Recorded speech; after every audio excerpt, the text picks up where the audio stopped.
नमस्कार दोस्तों, स्वागत है आपका मिशन सिविल सर्विसेज में। फ्रेंड्स, 24 नवंबर 2021 के करंट अफेयर्स के प्रश्नों के साथ हम आपके सामने उपस्थित हैं। अगर आप हमारे चैनल को पहली बार विजिट कर रहे हैं तो इसे सब्सक्राइब कर लें और बेल आइकन का बटन भी दबा दें ताकि हमारी हर वीडियो की नोटिफिकेशन सबसे पहले आपके पास पहुंचे। तो चलिए शुरू करते हैं अपने पहले और इम्पोर्टेंट प्रश्न को। इनमें से किस समाजसेवी संस्था को साल 2021 के लिए इंदिरा गांधी शांति निरस्त्रीकरण और विकास पुरस्कार के लिए चुना गया है? ऑप्शन से प्रथम, कथा, गूंज या इनमें से कोई नहीं। सही उत्तर है ए, प्रथम। प्रथम एक ऐसी समाजसेवी संस्था है जिसे साल 2021 के लिए इंदिरा गांधी शांति निरस्त्रीकरण और विकास पुरस्कार के लिए चुना गया है। इसके स्पष्टीकरण को देख लेते हैं। गुणवत्तापूर्ण शिक्षा सुनिश्चित करने के क्षेत्र में काम करने वाली प्रथम को इस बार यानी 2021 में इंदिरा गांधी शांति निरस्त्रीकरण और विकास पुरस्कार के लिए चुना गया। इंदिरा गांधी स्मारक न्यास ने सीधा कहा है कि भारत और दुनिया भर में कमजोर तबकों के बच्चों के लिए गुणवत्तापूर्ण शिक्षा मुहैया कराने के प्रति समर्पित होने के कारण इस संस्था को यह पुरस्कार दिया जा रहा है। इसकी मुख्य कार्यकारी अधिकारी रुक्मिणी बनर्जी हैं। इनके नेतृत्व में संगठन ने शिक्षा के क्षेत्र में कई महत्वपूर्ण शोध कार्य किए हैं। दूसरे प्रश्न पे चलते हैं। विश्व टेलीविज़न दिवस किस दिन मनाया जाता है? 21 नवंबर, 10 जनवरी, 12 मार्च या 20 जुलाई? सही उत्तर है ए, 21 नवंबर। विश्व टेलीविज़न दिवस 21 नवंबर को मनाया जाता है। प्रतिवर्ष 21 नवंबर को विश्व स्तर पर टेलीविज़न के महत्व को उजागर करने के लिए इस दिवस का आयोजन किया जाता है। गौरतलब है कि अपने आविष्कार के बाद से टेलीविज़न मनोरंजन के सबसे महत्वपूर्ण स्रोतों में से एक रहा है। नवंबर 1996 में संयुक्त राष्ट्र ने अपने पहले विश्व टेलीविज़न फोरम का आयोजन किया था। टीवी का आविष्कार स्कॉटिश इंजीनियर जॉन लॉगी बेयर्ड ने वर्ष 1924 में किया था। अगला प्रश्न है हमारा कि इंडियन पुलिस फाउंडेशन यानी आईपीएफ द्वारा किए गए एक राष्ट्रव्यापी सर्वेक्षण के अनुसार किस राज्य की पुलिस ने सभी राज्यों की तुलना में सबसे कम स्कोर किया है?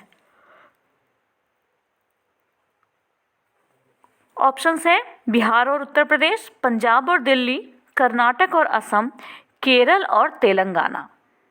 सही उत्तर है ए, बिहार और Uttar Pradesh.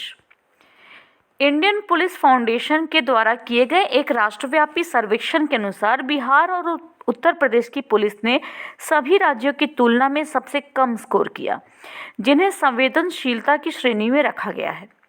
Indian police foundation के सर्वेक्षण का जो मुख्य उद्देश्य था वो था स्मार्ट पुलिसिंग पहल के प्रभाव के प्रति नागरिकों की धारणाओं के बारे में जानकारी इकट्ठा करना।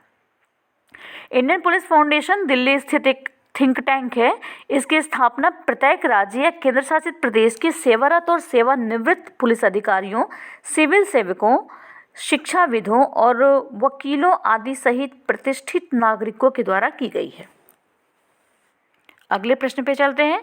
अंतर्राष्ट्रीय क्रिकेट परिषद यानी आईसीसी ने किसको आईसीसी का स्थायी सीईओ नियुक्त किया है?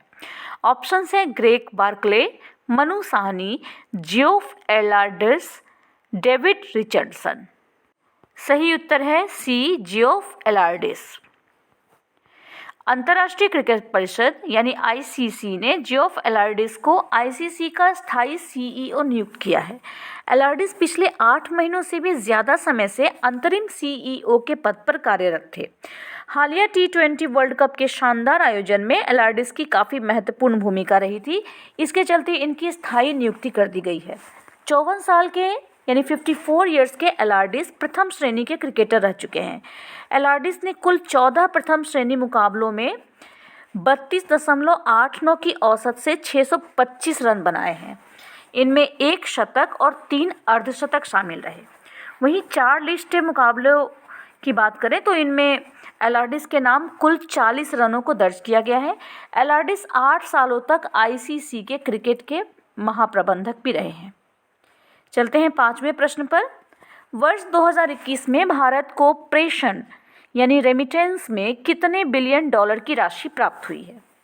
हमारे ऑप्शंस हैं 87 billion, 77 billion, 89 billion, 67 billion. Answer है ए 87 बिलियन। विश्व बैंक ने ये क्लियर कहा है कि निम्न और मध्यम आय वाले देशों में प्रेषण वर्ष 2021 में 589 बिलियन डॉलर तक पहुंच जाएगा। और वहीं विश्व बैंक ने आगे ये भी कहा है कि भारत दुनिया में प्रेषण का सबसे बड़ा प्राप्तकर्ता है। विश्व बैंक ने बुधवार को अपनी एक नवीनतम रिपोर्ट में कहा है कि भारत को 2021 में प्रेषण में 87 बिलियन डॉलर मिले हैं और जिसका संयुक्त राज्य अमेरिका सबसे बड़ा स्रोत था। ये राशि इन फंडों की 20% से अधिक राशि थी। भारत को वर्ष 2020 में प्रेषण में 83 बिलियन डॉलर से अधिक की राशि प्राप्त हुई थी। अगला प्रश्न है कि हाल ही में किस टीम ने सैयद मुश्ताक अली ट्रॉफी का खिताब तीसरी बार जीत लिया है? ऑप्शंस हैं कर्नाटक, तमिलनाडु, दिल्ली, पंजाब। सही उत्तर है बी तमिलनाडु। तमिलनाडु का ये ओवरऑल तीसरा खिताब है। इस टूर्नामेंट के पदार्पण सीजन यानी 2006 से 7 का खिताब भी तमिलनाडु ने ही जीता था। वैसे सैयद मुश्ताक अली ट्रॉफी में तमिलनाडु की टीम लगातार तीसरी बार फाइनल में पहुंची थी। 2019 से 20 के सीजन में कर्नाटक ने फाइनल में तमिलनाडु को मात दे दी थी। वहीं पिछले सीजन की बात करें तो बड़ौदा को हराकर तमिलनाडु की टीम ही चैंपियन बनी थी। अगला प्रश्न है हाल ही में किस आईएनएस को औपचारिक रूप से भारतीय नौसेना में शामिल किया गया है?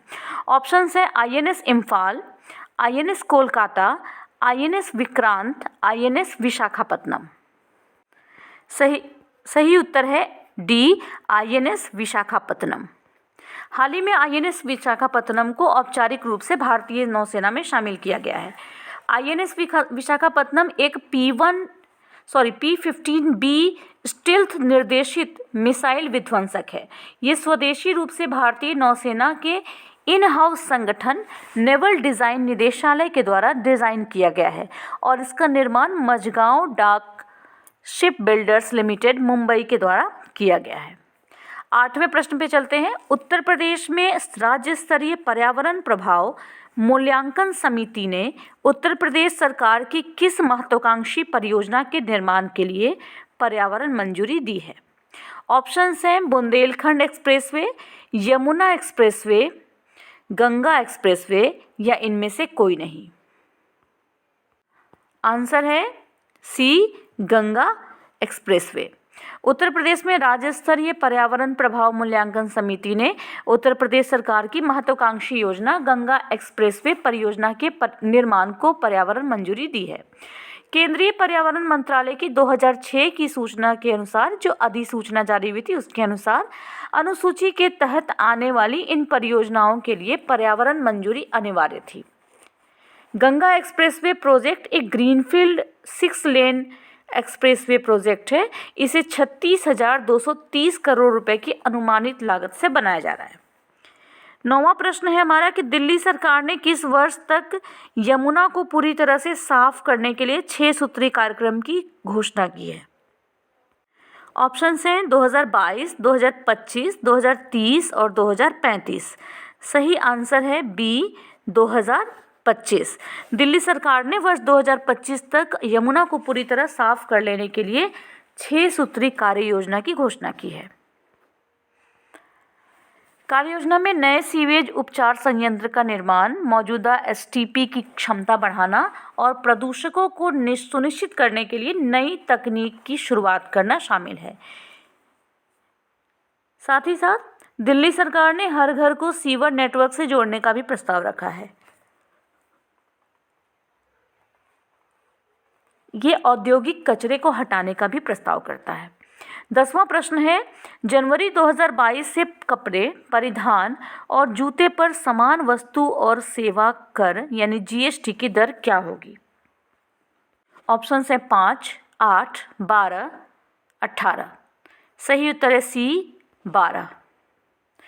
केंद्रीय अप्रत्यक्ष कर और सीमा शुल्क बोर्ड ने कपड़े, परिधान और जूते पर एक समान वस्तु और सेवा कर की दर 12% अधिसूचित की है। इस नई दर का उद्देश्य उल्टे शुल्क ढांचे को ठीक करना है और बदली हुई दरें 1 जनवरी 2022 से लागू होंगी।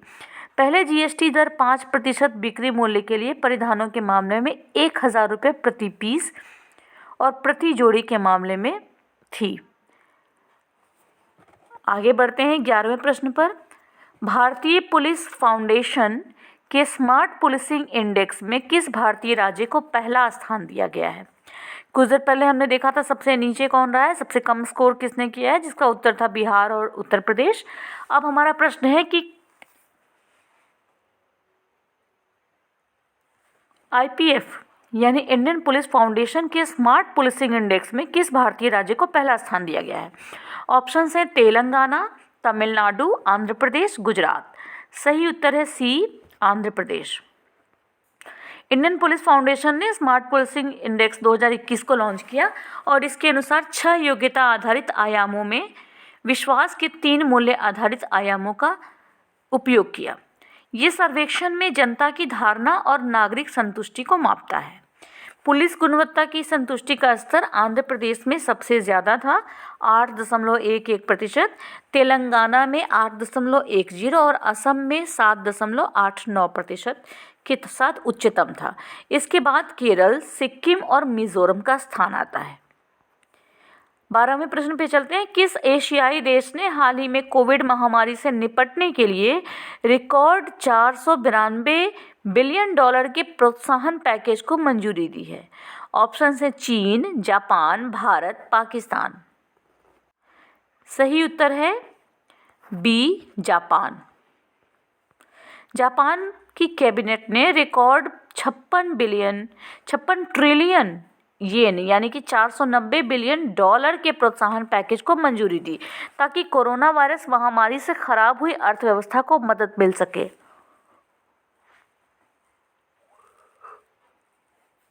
इस योजना में 18 वर्ष या उससे कम उम्र के लोगों को मौद्रिक सहायता में $880 और उन व्यवसायों के लिए सहायता शामिल है जिनकी बिक्री कोविड उपायों के कारण घट गई है।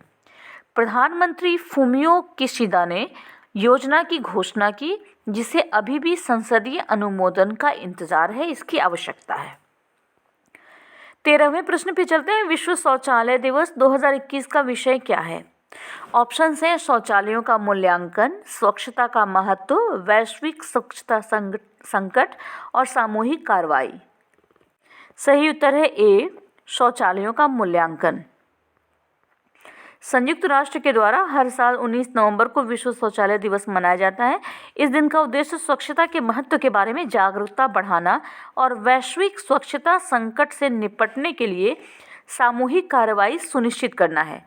इस वर्ष की थीम शौचालयों का मूल्यांकन है। ये अभियान इस बात पर प्रकाश डालता है कि दुनिया के कई हिस्सों में जिस तरह से स्वच्छता प्रणालियों को कम या अप्रभावी रूप से प्रबंधित किया जा रहा है। इसी के साथ हमारे आज के प्रश्न समाप्त होते हैं। चलिए एक क्विक रिवीजन देख लेते हैं। पहला प्रश्न है, इनमें से किस समाजसेवी संस्था को साल 2021 के लिए इंदिरा गांधी शांति, निरस्त्रीकरण और विकास पुरस्कार के लिए चुना गया है? सही उत्तर है ए, प्रथम। विश्व टेलीविजन दिवस किस दिन मनाया जाता है? ये मनाया जाता है 21 नवंबर को। इंडियन पुलिस फाउंडेशन के द्वारा किए गए एक राष्ट्रव्यापी सर्वेक्षण के अनुसार किस राज्य की पुलिस ने सभी राज्यों की तुलना में सबसे कम स्कोर किया? आंसर है बिहार और उत्तर प्रदेश। अंतर्राष्ट्रीय क्रिकेट परिषद ने किसको आईसीसी का स्थायी सीईओ नियुक्त किया है? ये नियुक्त किया गया है जियोफ एलार्डिस को। वर्ष 2021 में भारत का प्रेषण में कितने बिलियन डॉलर की राशि प्राप्त हुई है? ये राशि इनको प्राप्त हुई है 87 बिलियन डॉलर की। हाल ही में किस टीम ने सैयद मुश्ताक अली ट्रॉफी का खिताब तीसरी बार जीत लिया? ये जीता है तमिलनाडु ने। हाल ही में किस आईएनएस को औपचारिक रूप से भारतीय नौसेना में शामिल किया गया है? ये किया गया है आईएनएस विशाखापत्तनम को। उत्तर प्रदेश में राज्य स्तरीय पर्यावरण प्रभाव मूल्यांकन समिति ने उत्तर प्रदेश सरकार की किस महत्वाकांक्षी परियोजना के निर्माण के लिए पर्यावरण मंजूरी दी है? ये मंजूरी मिली है गंगा एक्सप्रेसवे के लिए। दिल्ली सरकार ने किस वर्ष तक यमुना को पूरी तरह साफ करने के लिए 6 सूत्री कार्यक्रम की घोषणा की? सही उत्तर है बी, 2025 तक। जनवरी 2022 से कपड़े परिधान और जूते पर समान वस्तु और सेवा कर की दर क्या है? ये दर होगी 12% की, जो 1 जनवरी 2022 से लागू हो जाएगी। भारतीय पुलिस फाउंडेशन के स्मार्ट पुलिसिंग इंडेक्स में किस भारतीय राज्य को पहला स्थान दिया गया है? ये स्थान दिया गया है सी, आंध्र प्रदेश को। किस एशियाई देश ने हाल ही में कोविड महामारी से निपटने के लिए रिकॉर्ड $490 बिलियन के प्रोत्साहन पैकेज को मंजूरी दी? ये मंजूरी दी है जापान ने। विश्व शौचालय दिवस का विषय क्या है? विश्व शौचालय दिवस 2021 का विषय है शौचालयों का मूल्यांकन। दोस्तों, इसी के साथ हमारे आज के सारे प्रश्न समाप्त होते हैं। वीडियो हमारी अच्छी लगी हो तो इसे लाइक करें, अपने दोस्तों के साथ शेयर करें और कमेंट में भी बताएं। जल्दी ही मिलते हैं अगले वीडियो के साथ। धन्यवाद।